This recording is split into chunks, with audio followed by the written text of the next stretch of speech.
Number 10 says, after a hurricane, a disaster area is divided into 300 equal grids.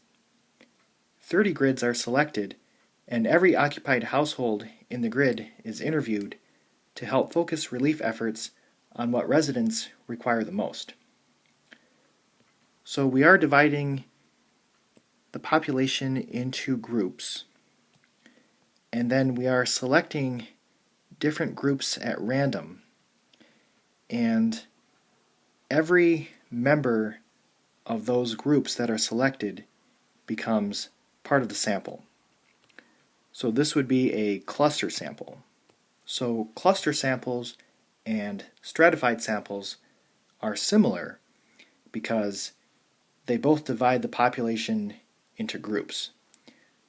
But they're different because in a stratified sample, we select at random members from within those groups.